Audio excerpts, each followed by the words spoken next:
And then I started thinking, oh my gosh, Christmas Day is over. Ugh. Did you have a good Christmas? Did you get everything you wanted? Couple no's, couple yeses. Did you get to maybe travel or see some family? Did you overeat a little bit or a lot bit? I like what Jack said this morning beforehand about the breakfast. And I can let you know right now that long blinks in here this morning are permissible.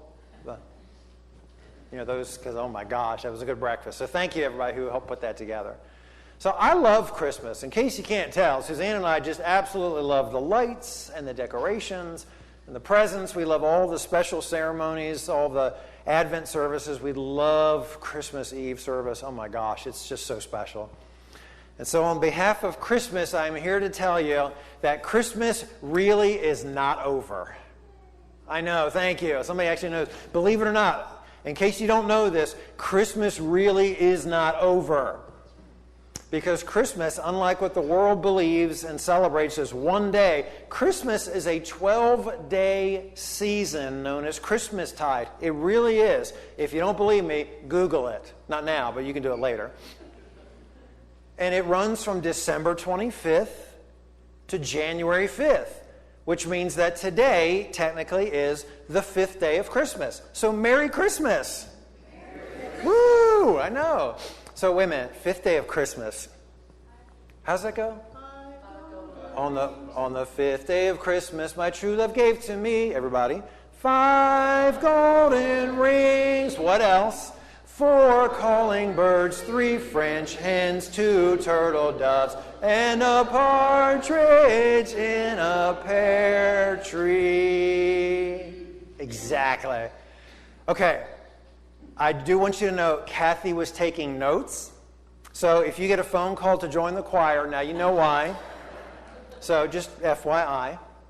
So have you ever really paid attention to the words of that song, The 12 Days of Christmas? Because if you look at the words, there are some kind of silly and odd gifts that my true love gives. There's a lot of birds, a lot of different birds. There's people leaping and dancing, and then of course, there's the golden rings. And it intrigues me every year what people actually give to one another for Christmas presents. And I'm the type of research geek. I also wonder what people spend on Christmas. So of course this year I looked up again. So this year, we Americans have outdone ourselves. On average, we have spent $920 on Christmas presents this year, up from $885 last year. Hopefully you spent less. Maybe you spent more. But I really doubt that you would have spent as much on your Christmas presents as my true love did on his Christmas presents. Because you would have to buy a lot of Christmas presents if you bought everything named in that song. Anybody know how many presents are in the song? Simple math. 1 plus 2, what was that? Oh, she got it in advance, because simple math would tell us 1 plus 2 plus 3 plus 4 plus 5 is, all the way to 12 is 78 gifts, which is a lot. But my true love doesn't work on simple math, because, for example, take day 3, which is 3 French hens. My true love doesn't just give 3 French hens. He repeats 3 French hens, 2 turtle doves, and a partridge in a pear tree. That's all on day 3. That's 6 gifts. So if you multiply it that way, there's 364 gifts. 364 for the grand total of, in modern day, about $125,000. I'm not going to ask a show of hands if anybody spent that much, but that's how much you would have to spend for that song. That's a lot. That's crazy. And it really does amaze me the lengths that we go through to give Christmas presents to each other, the gifts that we give one another, when fortunately, we know that Christmas is about the one gift that God gave us through the presence of himself in the person of Jesus, which is an incredible gift. It's a gift that just keeps going because, see, that's the story that we tell people. That's the Christmas story that we tell people about the love of God that changes everything. And you notice I'm saying the Christmas story. Don't confuse it with a Christmas story, which is One of my favorite movies about Ralphie and his Red Ryder BB gun. That's not what we're talking about here. We are talking about the Christmas story. It's about God's relentless love that shows up and absolutely just turns this world upside down and completely changes everything. So we're going to hear a little bit of the Christmas story now in our scripture text. And this morning it comes from the Gospel of Luke, my favorite. It's chapter 2, verses 1 through 20. I'm going to ask if Mr. Jack Riley would come and read our scripture text, which is the Christmas story this morning.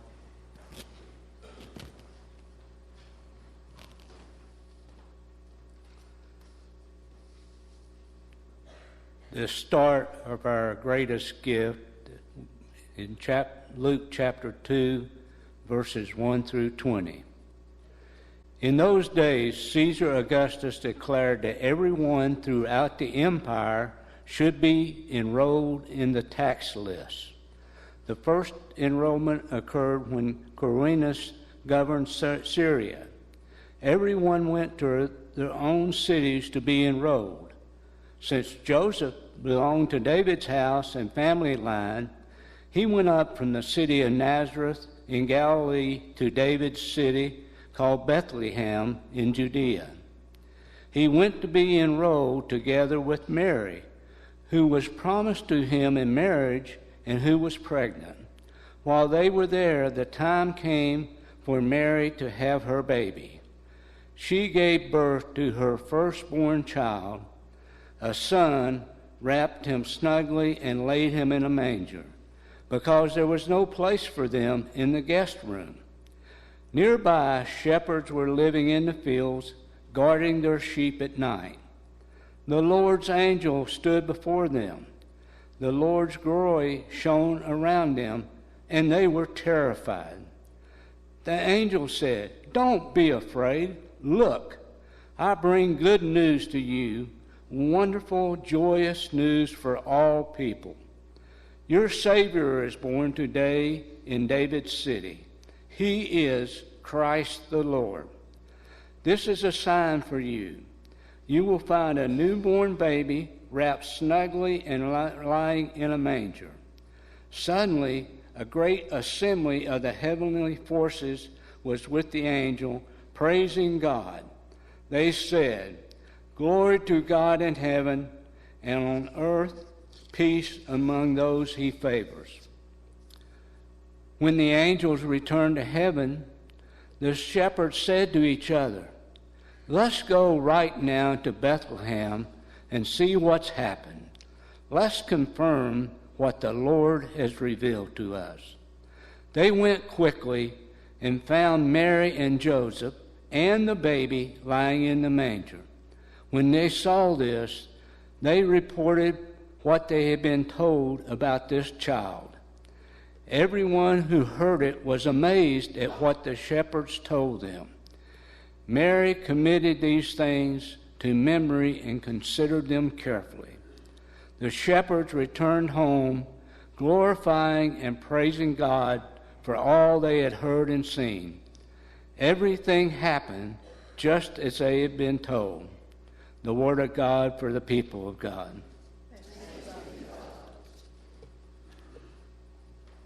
And so the Christmas story is the reminder of how God seeks us out. God comes to find us. God's willing to be, as I say often, God is up close and personal with us. The Christmas story reveals so much about God, how God is active, and how God wishes for us to be active as well and to live our lives with each other. Because God showed us and taught us how to love and how to be committed and be companions with one another. And that means in the good times, the not so good times, the highs, the lows, the blessings and the curses of life. And this morning, being the last Sunday of 2019, we're going to do a little bit of reflecting on this past year. And so think about some of the milestone moments in your life that happened this year.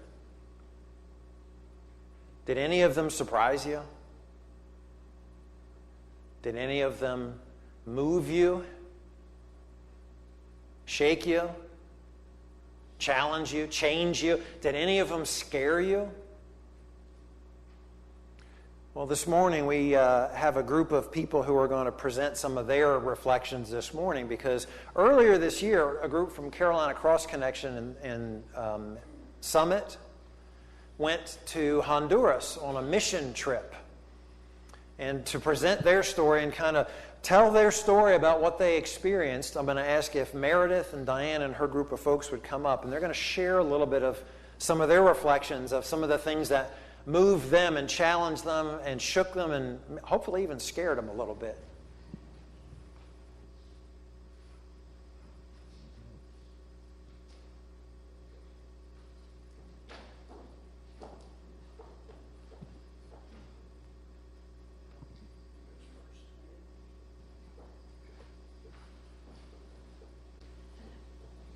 Can you hear me? Okay. So we're going to talk a little bit about our mission trip to Honduras.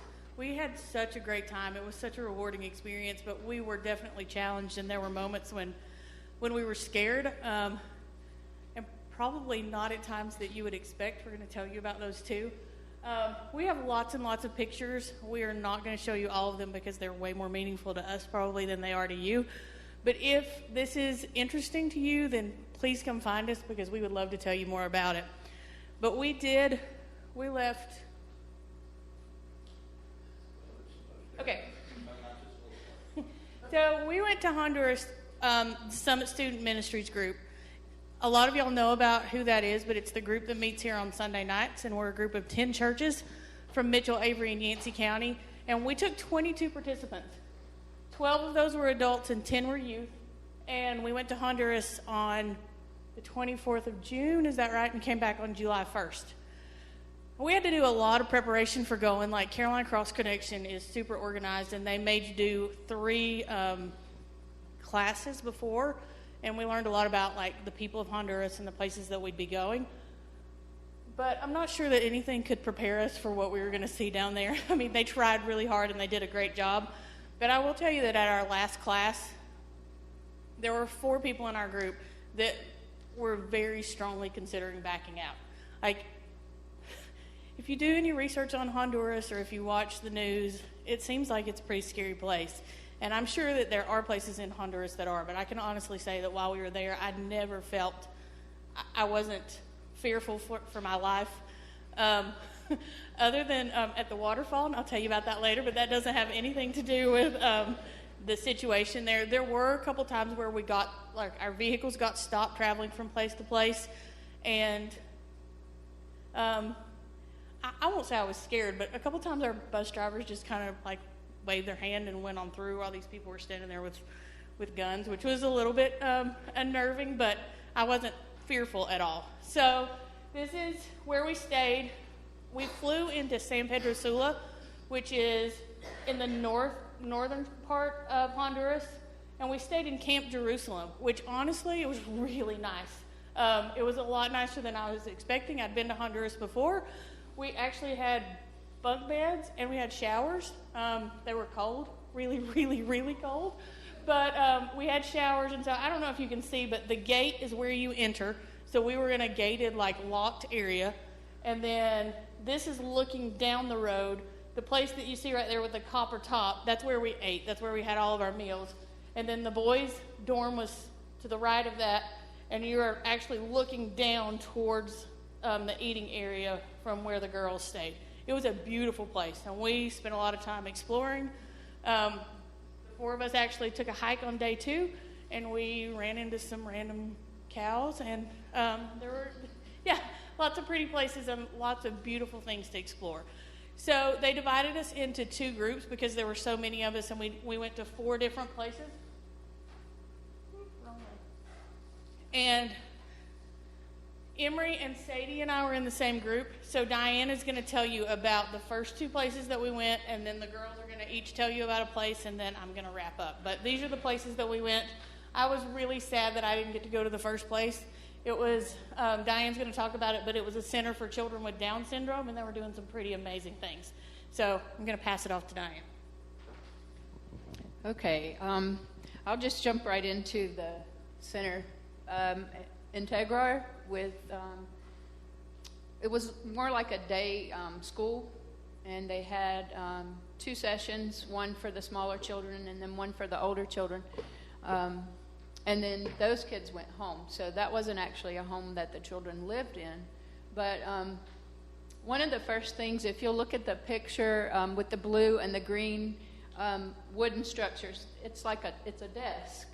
And it has 2 sides with a seat on each end and a table in the middle. And when I saw that, I was like, man, that's so neat. What a good idea, because the kids can sit in those, and they have kind of like a high chair. They can't fall out of that. And so I asked the person who was touring us, I said, where did you get these? That's something that, a lot of schools could benefit from.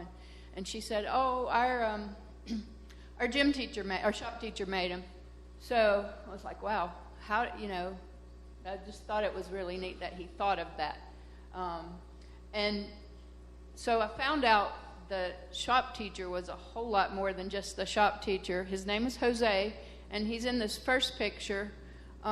He's a retired teacher, and we spent probably 2 solid hours listening to him talk, and he was only talking in Spanish, so everything that he told us was through an interpreter, but he told us about the children who came there, and he gestured a lot, and it was a much better experience than I can really even express or relate to you.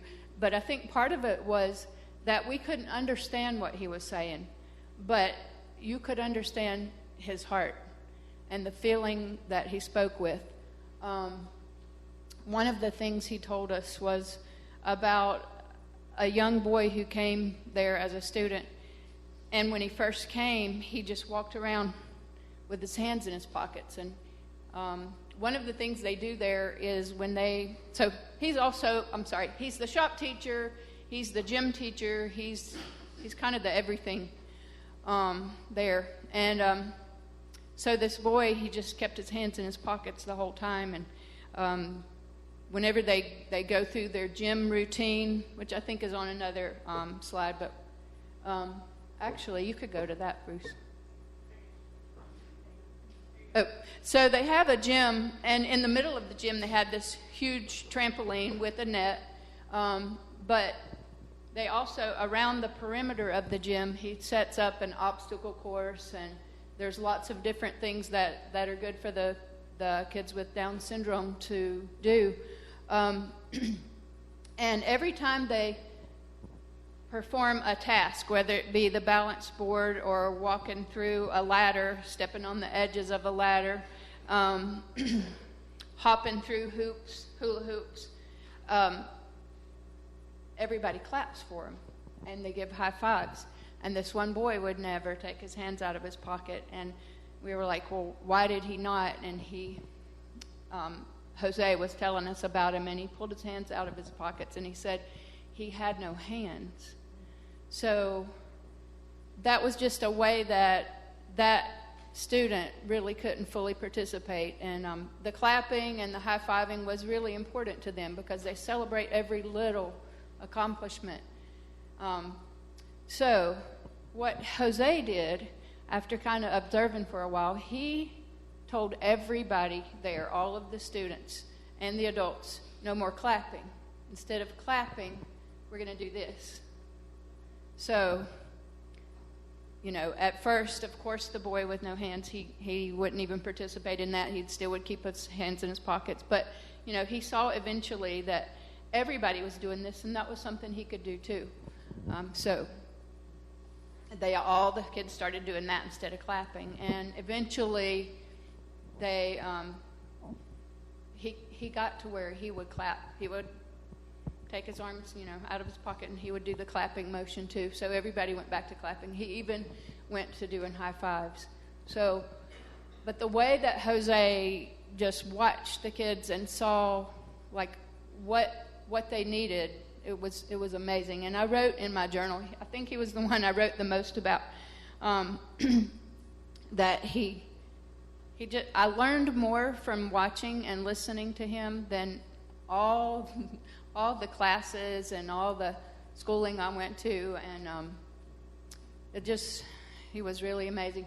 Another thing that when he got a student there, another new one, he breathed through his mouth, and he kind of had his tongue would kind of hang out, and he took a picture of the boy, and he was like maybe 15, 16, and he showed it to him, and he said, "Do you want people to see you looking like that?" And of course the boy didn't.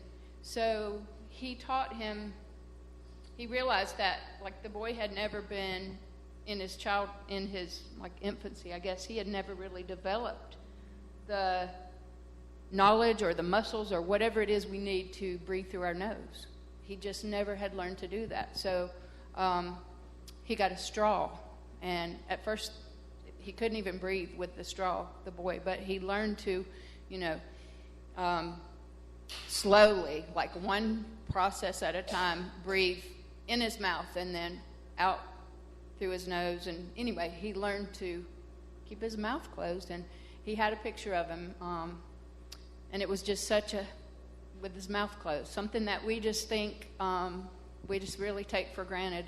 But there were so many stories like that.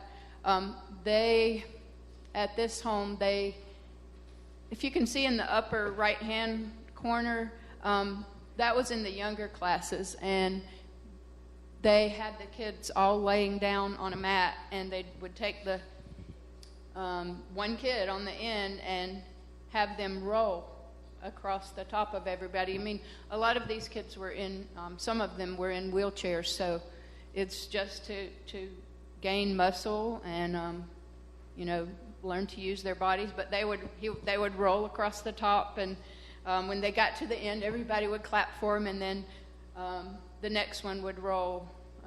And of course, you can see they had to have help.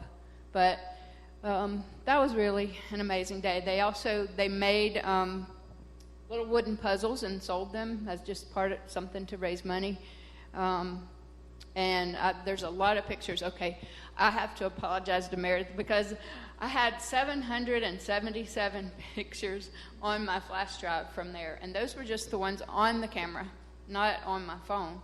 So I thought I was narrowing it down, and I counted last night, and I sent Meredith 150 of those through an email. So the next place that we went was called Hogar Esperanza, and when we first got there, the thing that the task we had to do was to build a cabinet. And I'm sure if you've ever been on a mission trip, you can relate to this, but you go there and, let me just pause a minute. There's my cabinet.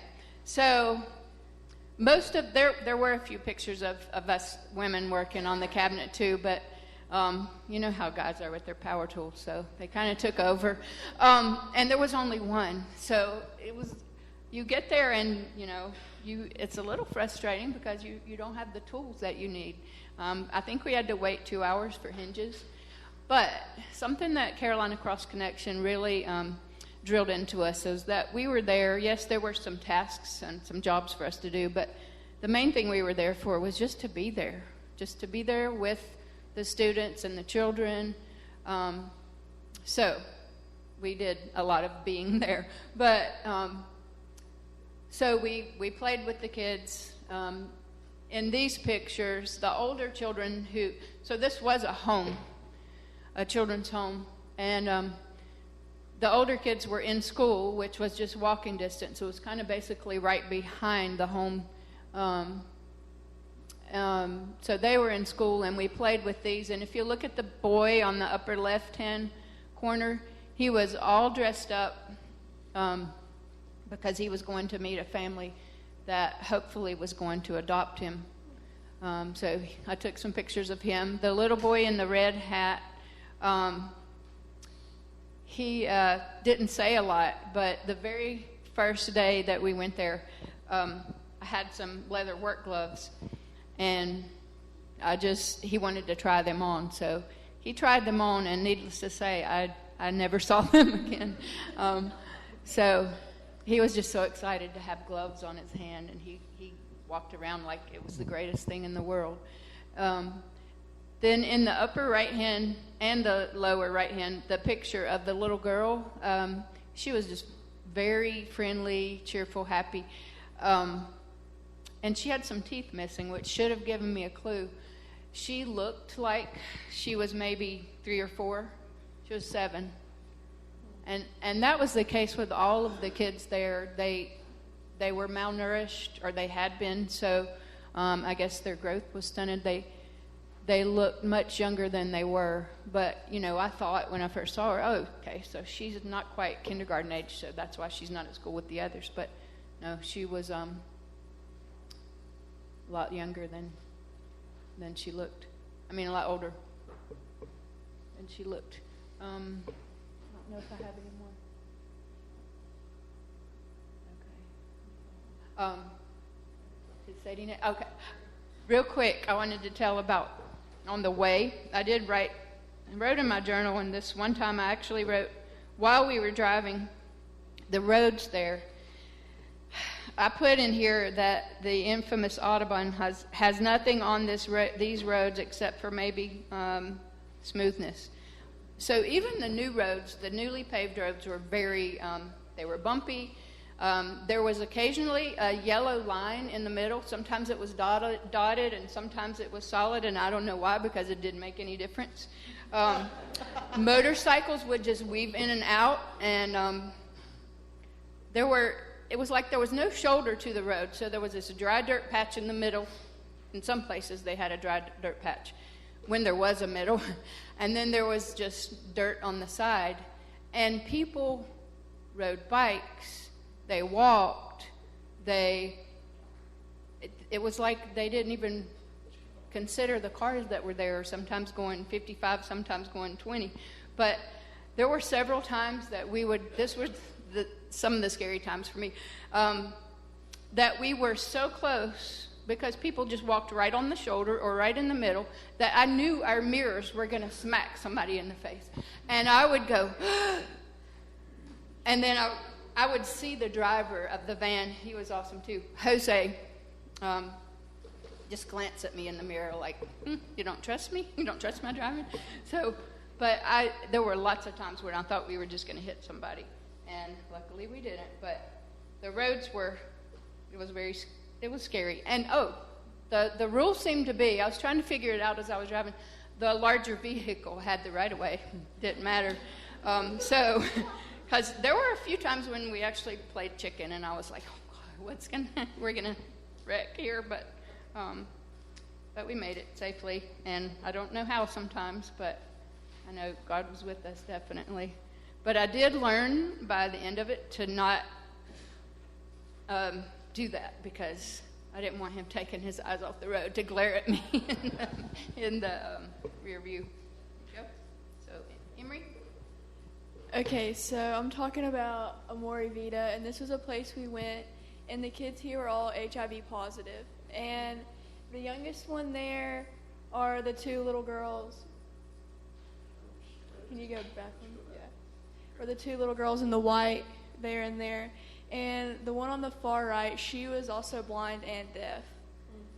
But she loved to sit on the piano and have someone hit the keys on the piano and feel the strings vibrate.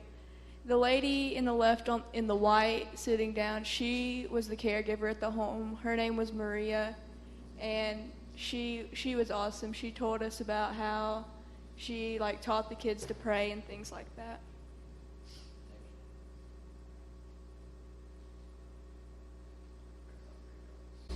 So the boys at this home really loved to play soccer, and it was really, really hot. So we did a lot of soccer playing. As you can see, we were really, really sweaty. Mr. Jeremy and Mr. Ellis are really sweaty in that picture. But they loved to just play games. We played a lot of cards and Twister and things like that, and they liked to color. The girl sitting with me, her name was Julissa. She was 15, but she was also really, really small. I would have thought she was about 7 or 8 if she didn't tell me how old she was. She made me this picture. She drew a heart on it, so we were really good friends. I like to spend time with her, and we drew a picture together that I left there with her. Oh, yeah, and they said they liked when mission groups came in because they would give them real hugs and they weren't scared of their disease. This is Pro Nino. It was the first place that I went to, so I didn't really know what to expect, but I kind of thought we would be just like playing with the kids. But as soon as we got there, they gave us like scraper tools to scrape a big wall so that it could be painted. And that was what we did on the first day pretty much. And then on the second day, we all came back and they had like a big water slide and everything. And after we had finished painting the wall, we all just played games. And all the kids, they were just so like happy to be around us, and they weren't like shy or anything. Yeah, and then we had a soccer tournament, and even though they were all wearing like Crocs or were barefoot, they were still all better than us. And that was when my mom had to be put on crutches. They initially divided the teams fairly, like we drew wristbands to see who was on what team, and all the kids in the home finagled and schemed and cheated, so they were all on the same team. And all of the older people from our group, all the older women ended up on one team, so it was me and Diane and Tammy Beck and Linda Taylor, who was what, 71? Yeah. But I did stop the ball. And we won one game, so Yeah. All right. So just to wrap up a little bit, we did lots and lots of hot work, really hot, nasty work. So the cold showers felt really good, but we got one play day. And honestly, this day was supposed to be the day that we just kind of relaxed and like took in the beauty of Honduras. So as you can see, Jeremy in the top corner, we all did zip lining, which was really, really fun over this huge waterfall. But you see the waterfall there, and it doesn't look terribly intimidating. But the two groups split again, and the first group got to go zip lining. The second group, which is the group that I went with first, we went under the waterfall. And I felt like when they told us that this was going to be really fun is that we would go behind this waterfall like you see in movies, and you could maybe stick your hand through it and look out, and it would be really pretty. When they got us ready to go under the waterfall, we all had on life jackets, and then they put helmets on all of us. Yeah, helmets. That was my first sign that this was not going to be like just some nice little quaint walk behind a waterfall. So Jeremy, you're in my group? Mm-hmm. Yeah. Diane, Sadie, Jeremy, Ada, we were all in the same group. And we followed these guides down to the bottom of the waterfall. And there was this rusty gate where most normal people, I think, stop. So they opened the gate, and we went on this path that was about this wide down to the back of the waterfall. And the path ends, and you just have to jump in the water right at the bottom of the waterfall. And there's somebody that was in the water helping you swim across to the back side of the waterfall. And climbing up the waterfall, I was really glad that I had on a hat underneath my helmet, because I had about this much space to breathe, because the water was pouring down on your head the whole time, and you couldn't pick your head up. You had to hold on to this little slippery rope, and there were multiple places where you had to duck under the waterfall and climb up the face where you couldn't see the person in front of you or behind you. It was super scary.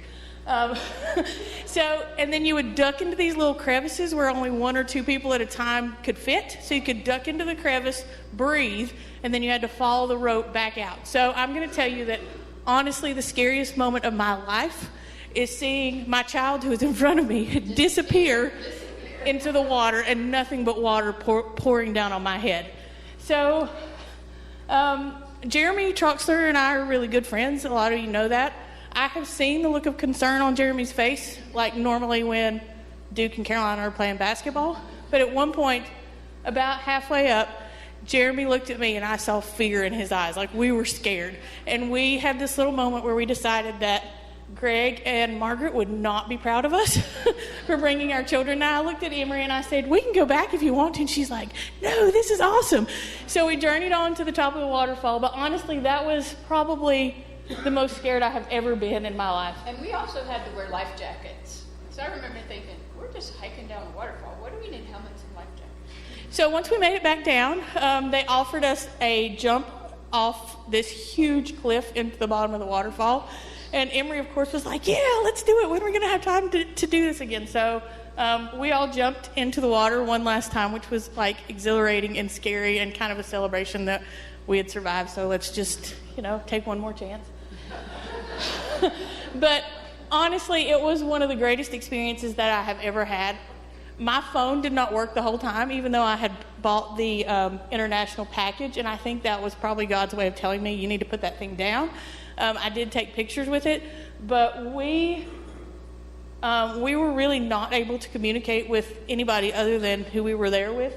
I mean, we were able to call back a little bit, but nobody was on their phone. Like on the bus ride, everybody was talking to one another. Like, I feel like it was such an opportunity for me to realize that God asks us sometimes to invest in his work and invest in his kingdom. And invest doesn't always mean throw money at it. It means relationships. So I feel like for me, and I think for all of us, it was just an awesome time for us to connect with each other and to realize the importance of relationships. And our theme for the week was coming to the table with God and finding your seat at your table. So I want to say on behalf of all of us, all 22 of us that went, thank you for all that you do to support Summit. Thank you for your financial support. Thank you for your prayers. Thank you for those of you who fix food on Sunday nights so we can eat. And thank you for giving us the opportunity to go and experience this.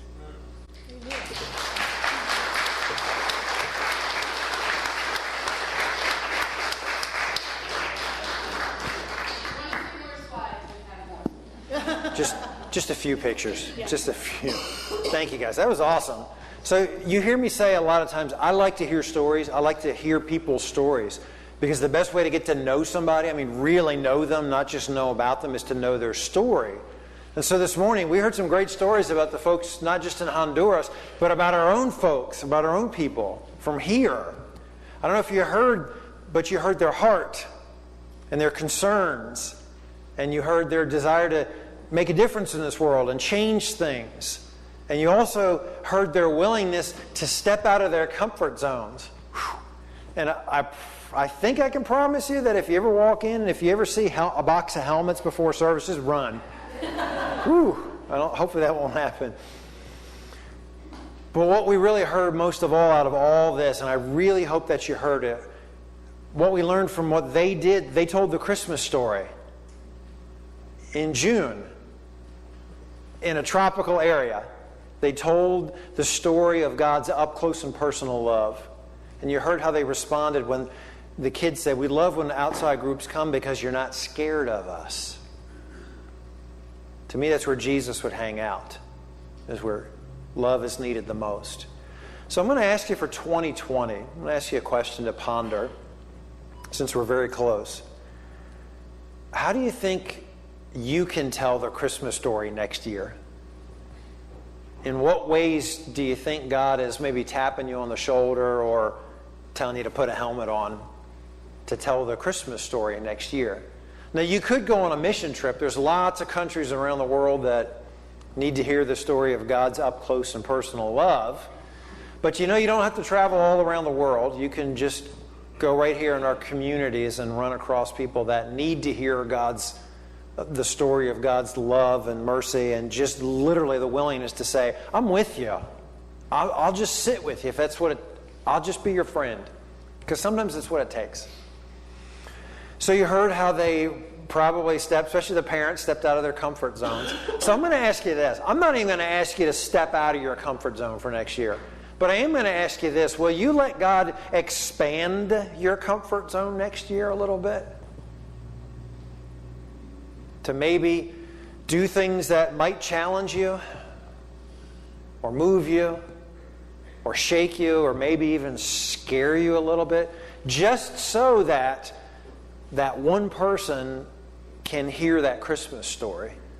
That person that maybe you haven't even met him yet, but they are praying for you to show up. And so as we approach this next year, this 2020, this year of seeing with God's vision maybe, just ask God to reveal it to you and We have no idea what 2020 has got in store for us. We just don't. But something tells me that if we go out of our way to tell the Christmas story all year long, that I think this time next year we're going to say, woo, what a ride and what a year to remember. Amen.